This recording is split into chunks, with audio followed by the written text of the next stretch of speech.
And there's one big thing that I think the UFO community and the conversation that they haven't quite wrapped their head around. And I hadn't until I was really listening. You're so engaged in the conversation that the average person here knows 5,000 times more than the average person talking about it in government. So you need to keep that in mind so that the expectations are in line.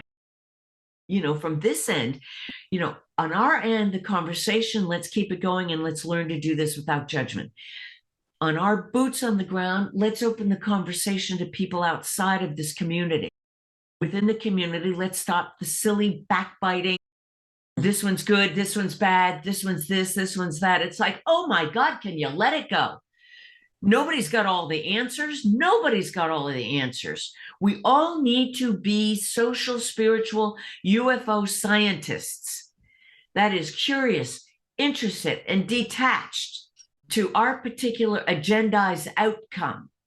That is critical because never before in the history of this conversation have we had more sides talking. And so if those of us in the core group do not alienate the ones coming in, we could actually have a good conversation. So I got a little passionate about that, but that I do feel passionate about. It's very, very important that we grow up.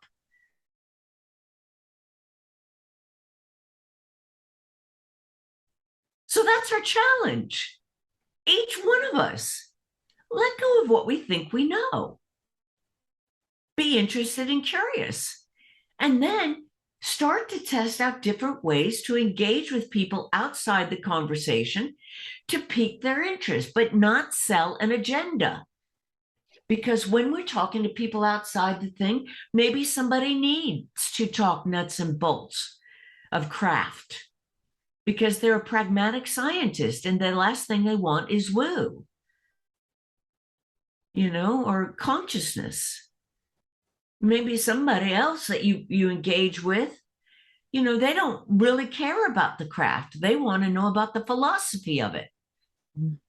Well, if you have really done your job, if you really care about this full disclosure and you want to get people engaged and you're maybe a nuts and bolts guy or gal, then just take a minute to discover what the philosophy is. So that if you happen to meet somebody that's interested in the philosophy, you can direct them to somebody who's interested in the philosophy.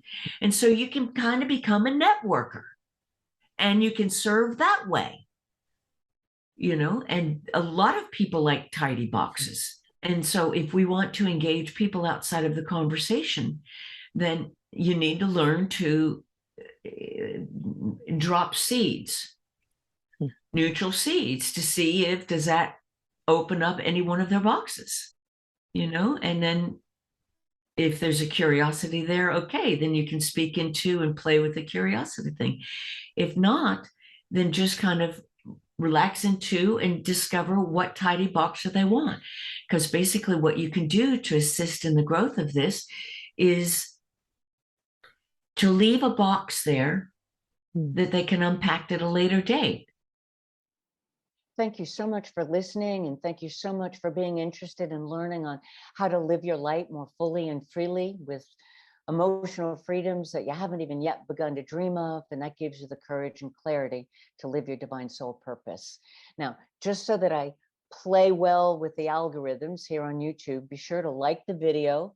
Please leave me a comment because I do love more two-way conversations, and subscribe if you want to stay in touch with any of the new material that I'm putting out there.